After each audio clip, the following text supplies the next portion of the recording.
Энэ хаврын чуулган 278 хууль тогтоол баталснаар хамгийн олон хууль баталсан чуулган боллоо. Шатхууны үн нэмэгдэх хангамж тасалдах асуудал ойрын хугацаанд байхгүй гэж мэдээллээ. Боловсролын зээлийн сангийн зээлээ төлөөгүй 1255 иргэний үр 245 тэрбум төгрөг төрчээ. Жуулчдын нүдээр Монгол улс.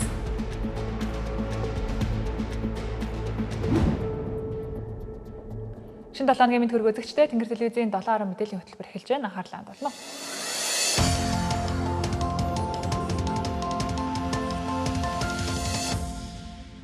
Боловсролын зээлийн сангийн эргэн төлөлт болон санхүүжилтийн асуудал гадаадад хөнгөлөлттэй суралцах оюутнуудын тоо буурахад нөлөөлж байна. Тухайлбал гадаадын ихтэй сургуульд хөнгөлөлттэй зээлээр суралцах сонгон шалгаруулалт 2 сарын хугацаанд зохион байгуулагдаж 200 гаруй суралцагч хүсэлт гаргаснаас 31 иргэнийг гадаадын ихтэй сургуульд суралцуулахаар шийдвэрлэжээ. Энэ жил оюутны тоо бага байгаа нь өмнөх зээлүүдийн эргэн төлөлт хангалтгүй байгаатай холбоотой гэж салбарын мэргэжилтнүүд үзэж байна.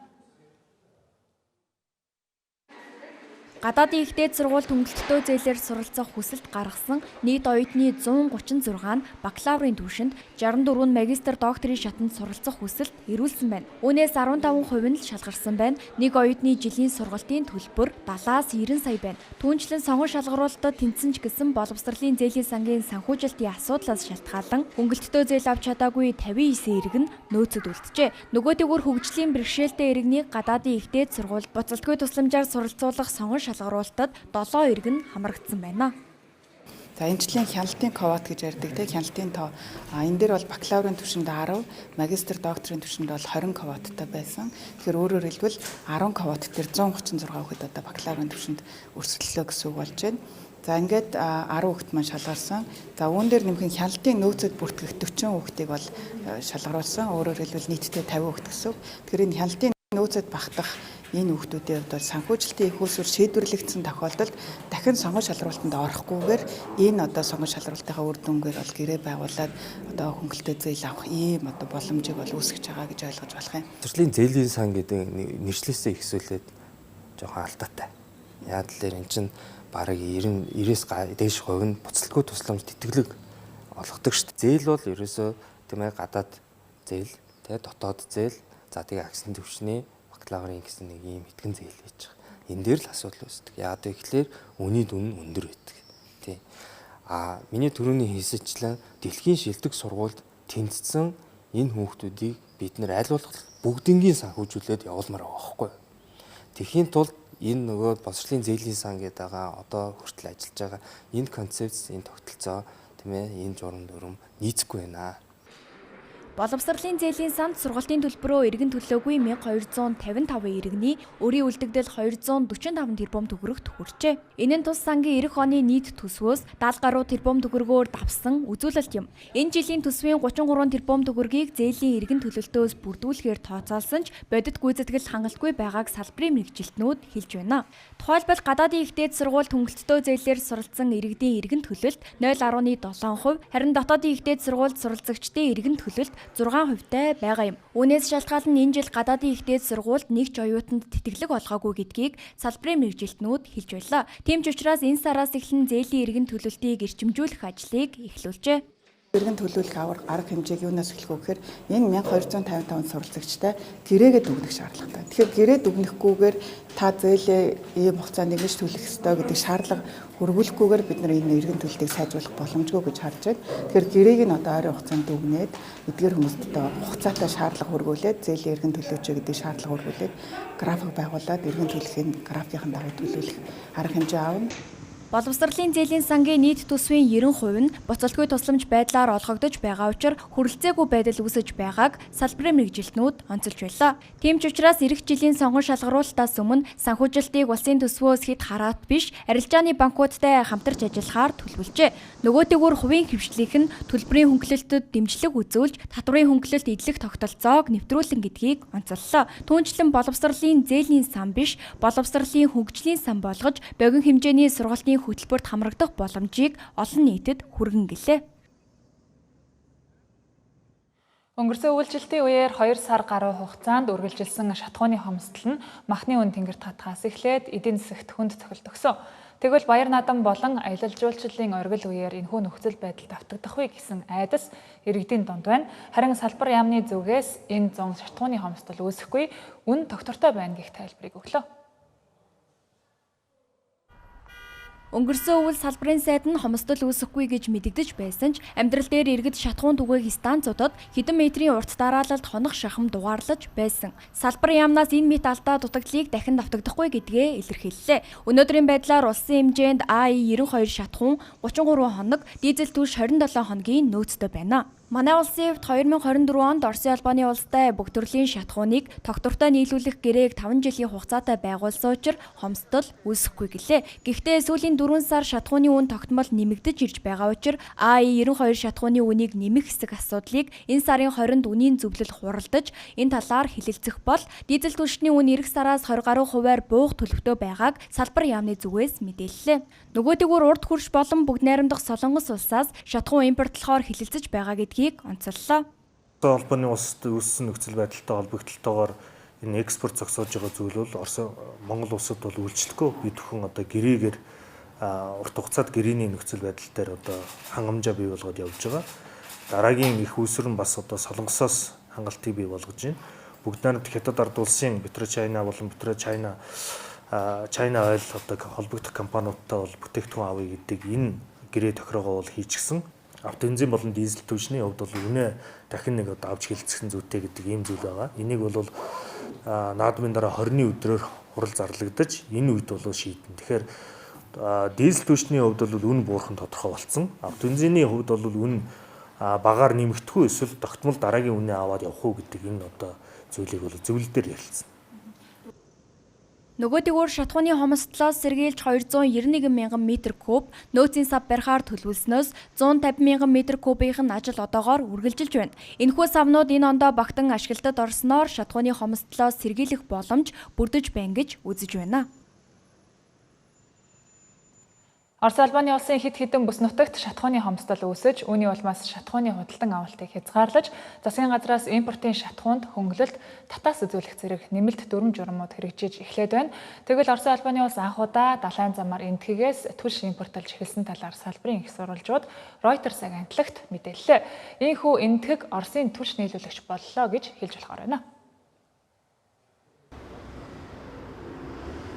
Эхний ээлжинд энэтхэг улсаас 60 мянган тонн орчим бензин Оросын албаны улс руу очсон бөгөөд 2 танк тус бүр 30-аас 40 мянган тонн шатхуун тээвэрлэж байгааж мөн их сурвалжуудын мэдээлснээр Оросын албаны улс цаашид энэтхэг Беларусь зэрэг хэд хэдэн улсаас сар бүр нийт 400 мянган тонн бензин импортлох төлөвлөгөөтэй байна. Нөхцөл байдлын тухайд Оросын албаны улсын олон бүс нутагт шатхууны нийлүүлэлт тасалдаж, жолооч нарт борлуулах хэмжээг хязгаарлах, шатхуун түгээх станцуудад урт дараалал үүсэх, бензиний үн сүүлийн 20 жилийн хамгийн өндөр өсөлтөө үзүүлэх зэрэг хүндрэлүүд үүсэж байна.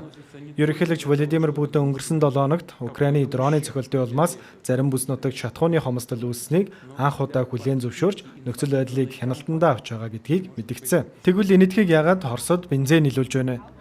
Энэтхэг бол сүүлийн саруудад Оросын албаны улсын хямд үнэтэй түүхийн нефтийг түүхэнд байгаагүй их хэмжээгээр худалдаавч дотоодын боловсруулах үйлдвэрүүддээ бензин, дизель зэрэг бүтээгдэхүүн болгон боловсруулж байгааж 6 дугаар сард энэтхэг өдөрт 2.6-аас 2.7 сая баррел Оросын нефт импортлсон нь нийт импортын 50 гаруй хувийг эзэлжээ. Ингэснээр илүүдэл шатхуунаа Оросын албаны улс руу буцаан экспортлох боломж бүрдсэн байна. Шатхууны хомслыг бууруулахын тулд Оросын парламент өнгөрсөн 7 хоногт татварын хуульд нэмэлт өөрчлөлт оруулж импортын шатхуунд татаас олгохоор болсон байна. Энэхүү татаасыг энэтхэхээс тээвэрлэх зардал, бомтын үнд тулгуурлан тооцоол тусгажээ. Мөн Беларусь улс Оросын албаны улс руу нийлүүлэх төмөр замын бензиний хэмжээний өмнөх сараас бараг 3 дахин нэмэгдүүлж 6 дугаар сарын эхний хагас 70 мянга гаруй тонн шатхуу нийлүүлсэн байна. Гэсэн хэдий шинжээчдийн үзэж байгаагаар хөрш орнуудын нийлүүлэлт ангаараа Оросын албаны улсад үүсэж байгаа шатхууны хомсдлыг бүрэн нөхөхөд хангалтгүй юм а. Харин Орос шатхууны хомсдол үүсгэхэд нөлөөлсөн хүчин зүйлүүдийн нэг болох Украины цохилтын тухайд Украины алсын тусгалтай дронууд Оросын албаны улсын галзрын тус боловсруулах үйлдвэрүүдийг тогтмол онилсны улмаас тус улсын боловсруулах хүчин чадлын ойролцоогоор 30 гаруй хувь нь үгүй болсон гэдгийг албаны их сурвалжууд тооцоолсон байна. Үүний улмаас Оросын газрын тус боловсруулах хэмжээ сүүлийн 21 жилийн хамгийн доод түвшинд хүрээд байна. Мөн Оросын холбооны улс зуны улиралд өдөрт 110,000 гаруй тонн бензин хэрэглэдэгч үйлдвэрлэл нь эрэлтээ гүйцэхгүй байгаа тул өдөр бүр 25,000 орчим тонн шатхууны дутагдaltaй байгаа гэдгийг тооцоолжээ.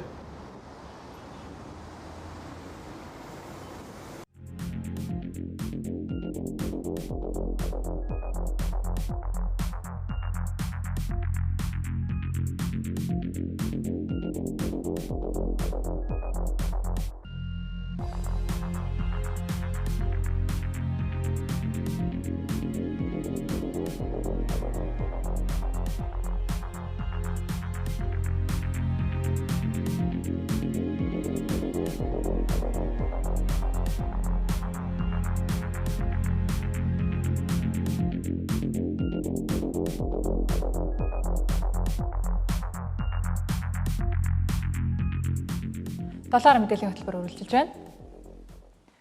Учирлаар нээлгэж бэмб цогтоор хаалгасан хаврын чуулганаар хамгийн олон хуулиудыг улсын их хурл алгах зохион баталжээ.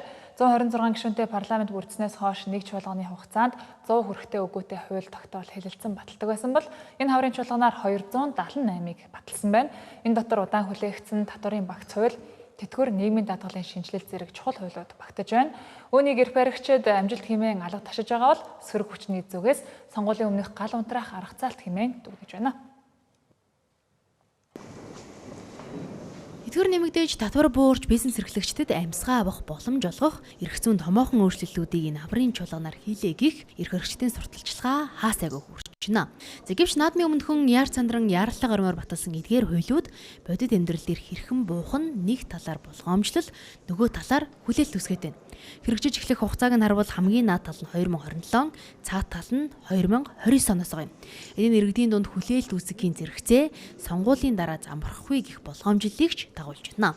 Учир нь зандан шатрын засгийн газрын үед улсын хурлаар батлагдсан нөөтийн буцаа олголтын 2%-ийг 5% болгон нэмэгдүүлэх хуулийг учирлын засгийн газар гарч ирмэгцээ хүчингүй болгосон гашуун түүх бий гэдгийг ч сөрөг хүчин санууллаа.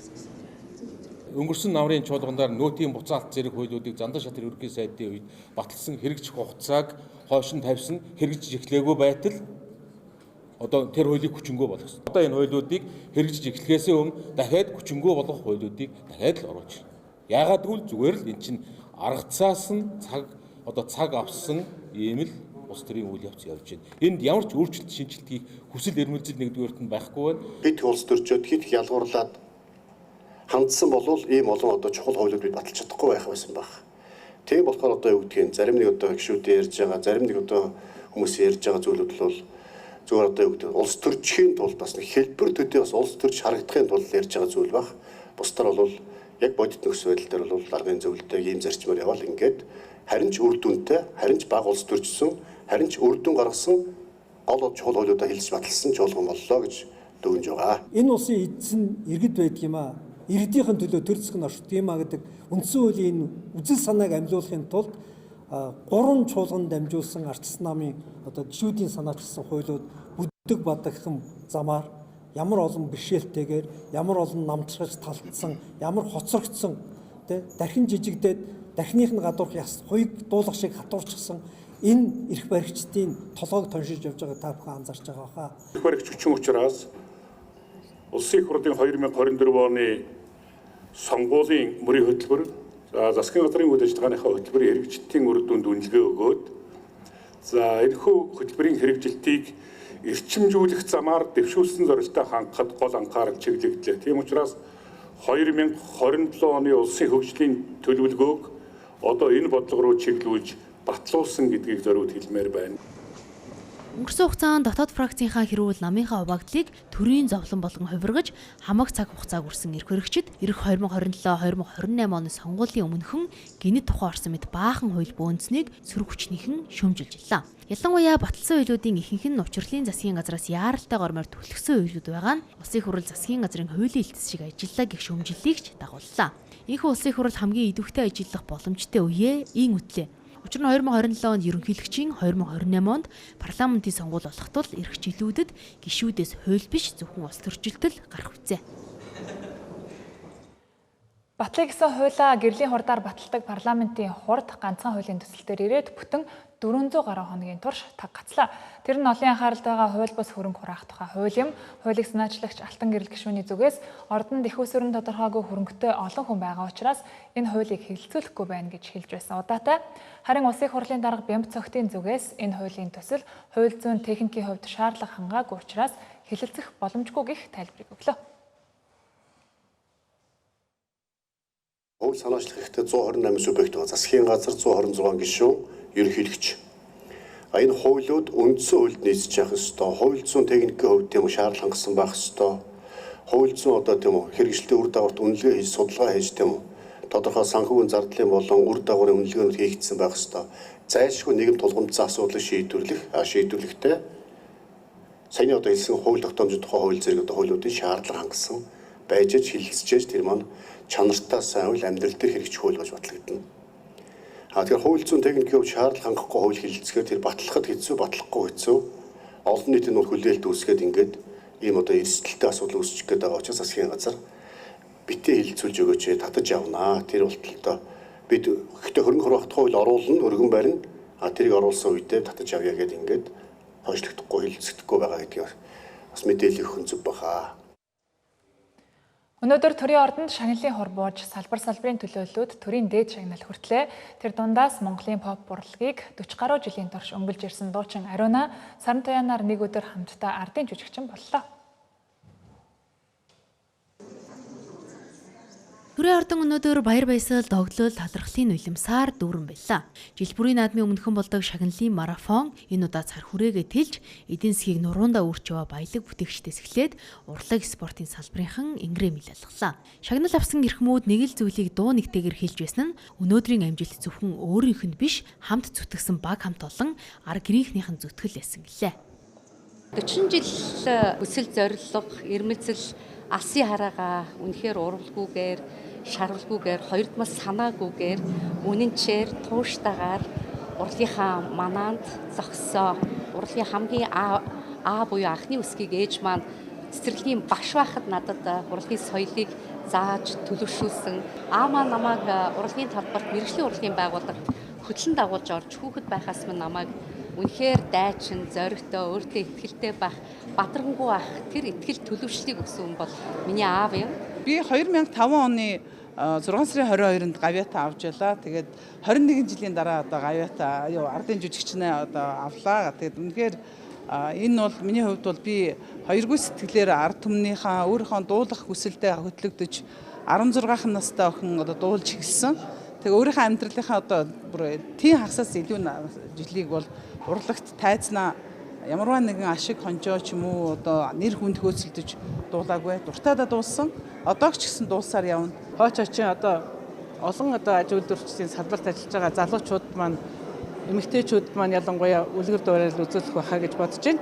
Ингээд Монгол улс маань одоо гадны хараат бас бүх зүйлээ эх орондоо үйлдвэрлэж импортыг орлох бүтээгдэхүүнийг их хэмжээгээр одоо бүх зүйлээ одоо үйлдвэрлэж сурах юм бол бид нарт бас эдийн засгийн хувьд ч тэр эдийн засгийн тусгаар тогтнолын хувьд ч тэр Монгол улс маань хөгжиж дэвжнэ. Энэ бүх бололцоо Монгол улс маань монголчууд маань байгаа шүү гэж би хэлмээр байна. Хасан үлгүүд багийн нийт үе үеийн ах нар, нийт мөр зэрэгцэн тоглож ирсэн тамирчид болон дасгалжуулагч нартаа маш их баярлалаа.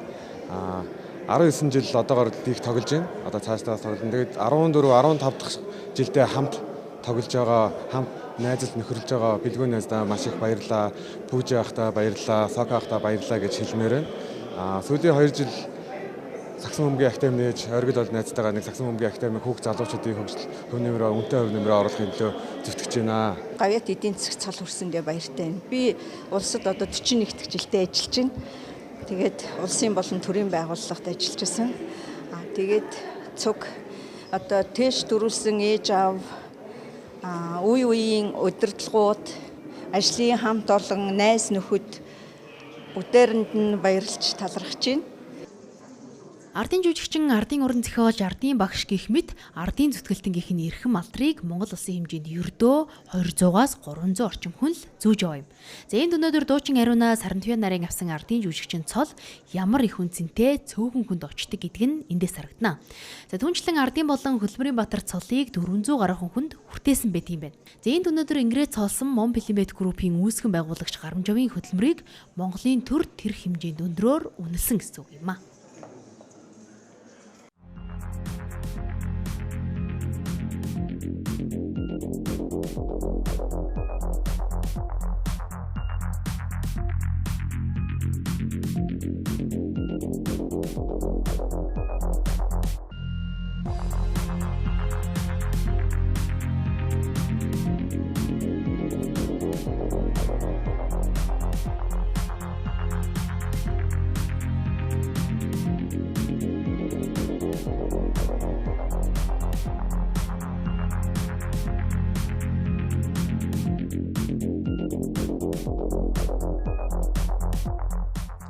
Тэнгэр телевизтэй хамтдаа баярлалаа үзэгчдээ 7 мэдээллийн хөтөлбөр үргэлжилж байна.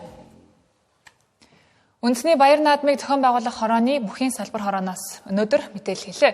Ардын хувьсгалын 105 жилийн ог тохиолдуулан энэ жилийн баяр наадмаар 1024 бүхийг барилдуулах бөгөөд бүхийн барилдааныг 3 өдөр зохион байгуулахаар болжээ. Тодорхойлбол улсын наадмын бүхийн барилдааны 1-ийн давааг 7 сарын 10-ны өдөр, 2-3-ийн давааг 7 сарын 11-ний өдөр, наадмын нээлтийн дараагаар 7 сарын 12-ны өдөр 4-өөс 10-ийн давааг зохион байгуулахар болжээ. Тэгшөөг тохиолдуулан 1024 мөх барилдуулах болоход аймагуудын наадмыг 7 сарын 11-12-ноос өмнө хийлгэж улсын наадамтай давхцуулахгүйгээр бүгчүүдийн тоог гүйцээдэг. Тэгвэл энэ жил засгийн газрын тогтоолоор 8 аймгийн наадмыг 8-9-ний өдрүүдэд урьдчилан хийхээр болжээ. Энэ жилийн тухайд Сэргийн албан хаагчдыг барилдуулахгүйгээр 1024 бүхийн тоо хангалттай гүйцэх тэр тусмаа сумын зан солтнууд ирэмбэрээ хасагдах төлөвтэй байгааг бүхийн холбооны тэргүүнд дурдлаа. Өнөөдөр өглөө 9 цагаас бүртгэл эхлээд одоогийн байдлаар 260 гаруй бүх бүртгүүлсэн байна. 16 цолтон, нэг дархан аврах тэргүүтээ 16 улсын цолтон, 140 гаруй аймгийн цолтон бүртгүүлсэн байгаа. Урьдчилан бүртгэлийн үндэсний бүхийн холбоо бас дивжээ галуудаас ингээд авахд 500 гаруй сумын заан цолтон барилдана гэдэг энэ дивжээс өгсөн. Тэгэхээр сумын цолтой бүгд бас хасагдах магадлал байгаа. Тав хүн мэдж байгаа их Монгол улсын ой гэдгээр үндэсний баяр наадмын тухай хуульдж байгаа Монголд гурвтнууд бас барилдаж болно гэдгээр энэ том ой дээр наадам ерөнхийдөө 4 өдөр болж штэ. Тэгэхээр энэ том ой дээр бас Монгол гурвтнуудаас Туваагаас 2 бүх, Өвөр Монголоос 4 бүх барилдах юм хүсэлт өгөөд байж байгаа. Тэгээд цол өрөмбөний асуудал нь боломжтой болвол бүртгэчих бах. Багтахгүй бол бүртгэж боломжгүй болно. Баяр наадмын бүхийн барилдаантай холбоотой үзэгчдийг талцуулаад байгаа асуудал нь допинг илэрсэн барилдах эрхээ асуусан бүгчүүдийн барилдах эрхийг сэргээхтэй холбоотой асуудал. Тэр дундаа өмнөх жилийн баяр наадмын үзүүрт хүрсэн аймгийн Хурц Сарслан өсөх баярын цолыг хураагаад барилдах эрхийг нь сэргээсэн үү? Тэгвэл улсын гард Бадарчин эрхийг мөн сэргээх үү гэдэг асуудал бүхийн хорхоотнуудын дунд талцал дагуулсан. Тэгвэл энэ асуудалд тодорхой хариулт өглөө. Харин ёсны зөрчил гаргасан хэрэгээр наадам зодоглох эрхээ асуулаад байгаа улсын Арслан Пүрэд авгийн асуудлыг эцэслэн шийдээгүй байгаа юм а. За энэ жилийн наадамд бол маргаантай шүүхийн маргаантай байгаа учраас бол барилдуулна гэсэн шийдвэр бол гараагүй байгаа. За Монголын допингийн эсрэг байгууллагаас ч гэсэн ийм барилдуулна гэсэн санал бол ирээгүй байна. Бадарч хардын хувьд бол та бүхэн мэдж байгаа өмнө давзалт комиссар шийдээд за процессын болон материалыг болж гисэн зөрчил гаргаагүй байна. Тэгэхээр бол шийдвэр нь бол хэвээрээ байна гэдэг ингээ гаргасан. Өөрөөр хэлбэл үндэсний их баяр наадмын эрх хассан тогтоол бол хэвэндээ үйлчилж байгаа. Эрхийг хасчихсан. За дээр нь 4 жилийн хугацаатай барилдуулахгүй юм эрх хассан шийдвэр бол хэвээр байгаа. Бүгчүүдийн зүгээс 3 хоног барилдах нь хүндрэлтэй, дээр нь олон хоног барилдахад цолны найраа авцаа өгцөөгөө ярихад хангалттай хугацаа гарна гэж түүмжил дагуулад байсан ч салбар хороо эцсийн шийдвэрээ гаргаж улсын наадмын бүхийн барилдааныг 3 хоног зохион байгуулахар боллоо. Үргэлжлүүлээд 7 сарын 13-ны өдөр дэлхийн адууны өдрийн хүрээнд уяачдын наадмаар 128 бүх барилдуулахар болсноор үндсэндээ 4 өдөр бүгдээ наадахар болж байна. Жил бүрийн 7 дугаар сарын 11-ийг дэлхийд даяар адууны өдөр болгон тэмдэглэдэг. Тэгвэл энэ жилийн баяр наадмын өдрүүдэд буюу энэ сарын 10-наас 13-ны хооронд Монгол улс анхудаа дэлхийн адууны өдрийг эх орондоо албан ёсоор зохион байгуулах гэж байна. Үүнийг ухтан олон улсын эрдэмтэн судлаачид нэгдэн нүүдэлчин ба адуу сэдвт эрдэм шинжилгээний хурлыг өнөөдөр зохион байгууллаа. Дэлхийд дахина 57 сая гаруй унлаг эдлэгээний адуу байдаг. Адууны үүсэл хөгжилд манай улс голлох байр суурийг эзэлдэг гэдгийг олон улсын судлаачид онцолж байлаа. Тухайлбал Төв Аз дундаа манай улс адууг анх гаршуулсан голомтуудын нэг гэдгийг хадны зураг хүрлийн үеийн булш, тоног хэрэгсэл олдврууд илтгэдэг. Дэлхийн 2 дугаар дайны үед Монгол улсын малын тоо 27 сая байсан. 4 жилийн дотор 20 сая болж буурч байжээ. Тухайн үед жил бүр 1 сая толгой малыг экспортод гаргаж байсан ба үүний үлэмж хэсгийг адуу эзлэж байсан гэдгийг судлаачид илэрхийллээ. Түүнчлэн дэлхийн 2 дугаар дайнаар 500 мянган адууг худалдахын зэрэгцээ дайнд туслалцаа хэлбэрээр бэлгэлсэн түүхийн баримтууд байгаа юм а. Энэ нь дэлхийд дахина Монгол адууны соёл тархах суурь болсон гэдгийг судлаачид илэрхийлж байна.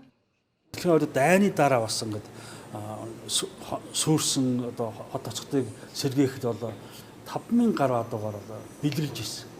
За тэгэхээр монголчууд жижигхэн монголчууд ийм хүн цөөтэй тийм одоо нөөц болцоо одоо багтаа одоо нөөц болцоод ажилтаа хэдэн засгийн 1 жилийн төлөвлөгөөтэй ажиллаж байсан.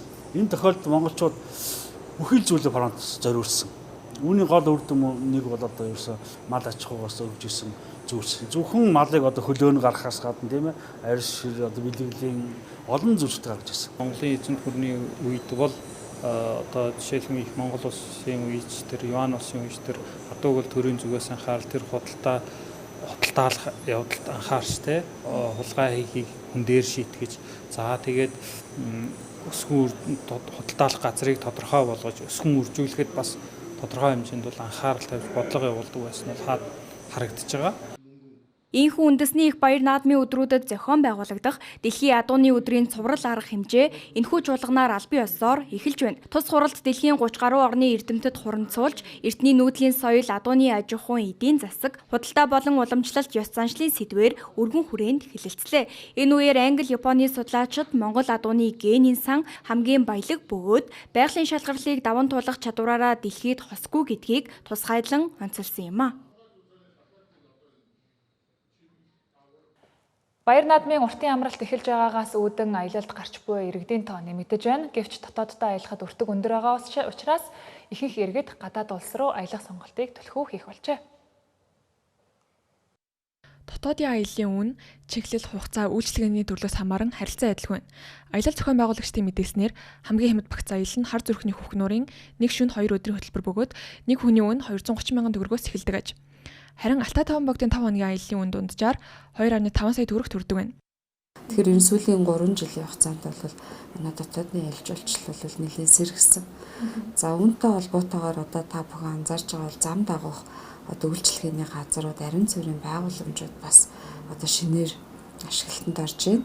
За тэгээд одоо 200 км тутамд одоо яг энэ дотоодын аялагч нарын чиглэлд одоо ресторан зоогийн газар, кофе шопууд, за тэгээд үйлчлэгээний газрууд бас нэгдэж байна. За үүнтэй холбоотойгоор энэ аж ахуйн нэгжүүдэд аялал жуулчлалын дэмжих хөнгөлөлтийн зээл 6% хөнгөлөлтийн зээлийг бас олгох шийдвэрийг засгийн газраас бас гаргасан. Одоо яг хүсгэл гэхэд жишээлбэл булганаар дайрдаг дархан сэлэнгээр эрдэнтээр дайрж байгаа. Тэгэхээр ингээд бас дайран өнгөрч байгаа аймагуд маань бас энэ дээр дотоодын аялагч нар зориулсан бас бодлого хөтөлбөр хэрэгжүүлэх юм бол бас боломж харагдаж байна.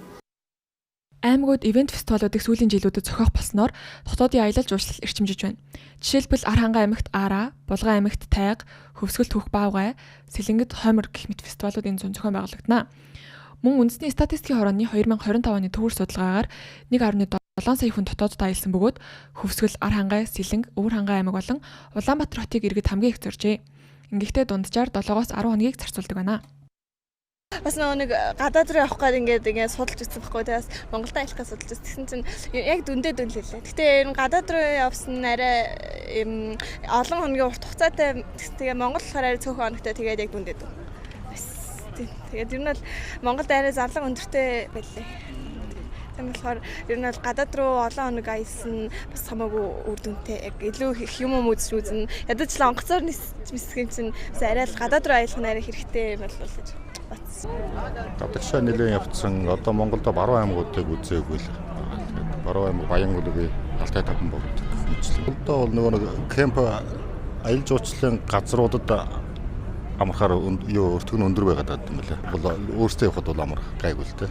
Хүмүүсийн нөгөө сошиал мэдээллийг хараад байхад дотооддоо бас арай нөгөө зуучны бааз маазууд маань айгүй үнэтэй байгаад байгаа гэсэн тийм яг мэдээллүүдийн их сурвалжаас арахаар тийм байгаад байгаа юм.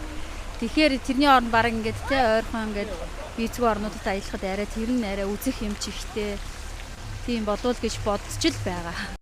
Зуны улирал ихсэнтэй холбоотойгоор холбогдох байгууллагаас аялагч иргэдийг ил задгаа хог хаяхгүй байх, зам тээврийн аюулаас сэргийлэх, мөн үер усны аюулаас болгоомжлохыг зөвлөлөө. Монголын төр төс өв соёлыг илтгэх үндэсний их баяр наадам бол жуулчдын хамгийн их зорин ирдэг баяр. Энэ жил өнгөрсөн оны мөн үетэй харьцуулахад жуулчдын тоо 19.8% өссөн үзүүлэлттэй байна. Харин бид наадмаас гадна тэдэнд үзүүлж харуулах юу бэлдэж байна вэ? Энэ тухай Улаанбаатар хотын томоохон музейнүүдээс дараах сурвалжлагыг бэлтгэлээ. Эртний гудамж байхгүй амрах ногоон орчин хүмүүс хэдий ч нийслэлд байгаа хэдхэн музейнүүд Аздаа их үзмрээрээ тэргүүлдэг. Өөрөөр хэлбэл манай томоохон музейнүүд тэртээ хэдэн зууны өмнөхийд хэрэгсэл өвийг ямар нэгэн дуураймал хувилбараар бус байгаагаар нь үзүүлдэг гэсэн үг. Яг энэ гайхамшигаа сайн сурталчилж чадвал зөвхөн музей үзмрээрээ бид чамгүй олон жуулчин татах боломжтой юм а. Байгалийн түүхийн музейд бол динозаврын арыг яс үзэх гэсэн Солонгос, Хятад, Оросын албаны улсаас ирсэн жуулчид хамгийн өндөр хувийг эзэлдэг байна.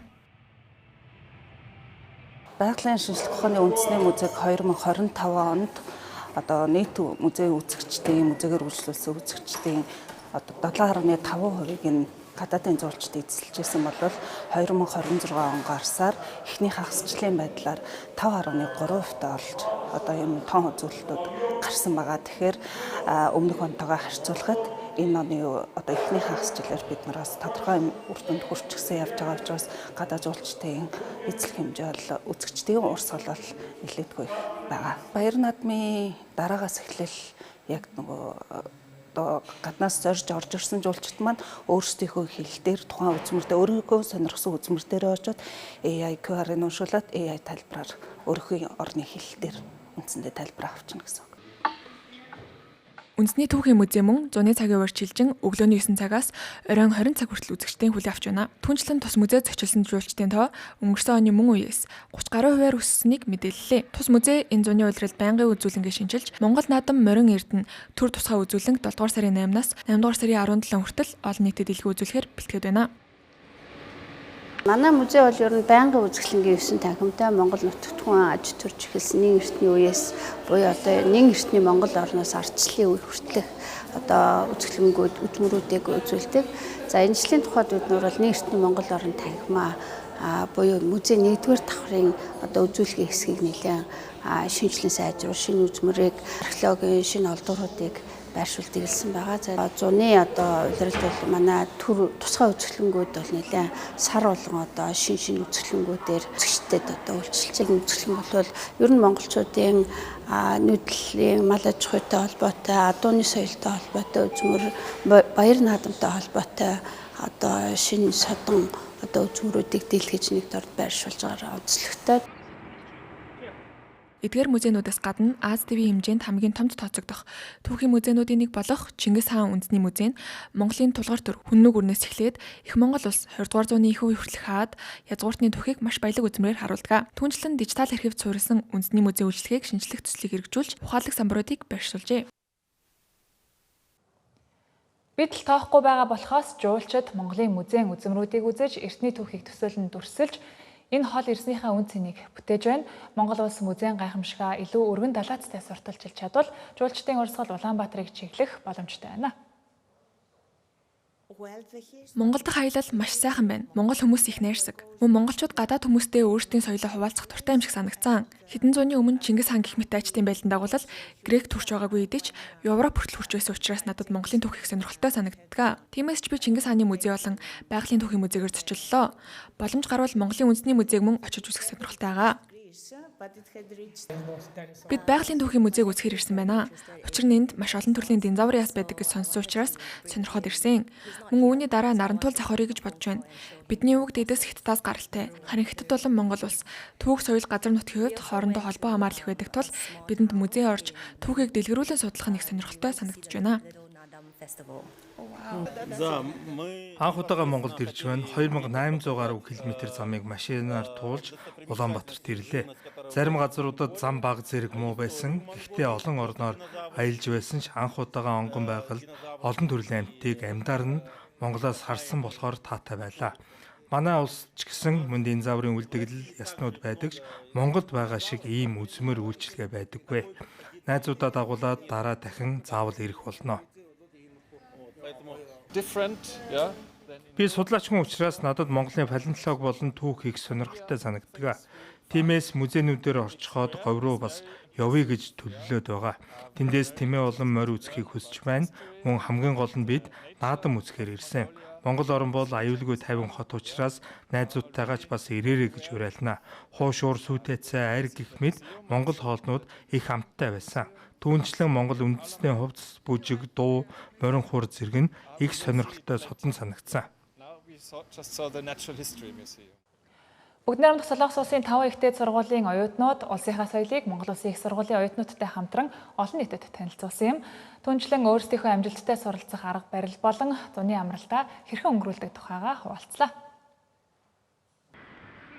Солонгос улс оюутнуудаа суралцж байх хугацаанд нь санхүүгийн эрсдэл болон хямралд орохгүй байхад нь илүү анхаарч дэмждэг байна. Сурлагын дүнгээс нь хамаарсан засгийн газрын тэтгэлгээс гадна орлого багтаа өрхийн оюутнуудад амжиргааны зардал, сургуулийн үйл ажиллагаанд идэвхтэй оролцох дэмжлэгүүдийг үзүүлдэг байна.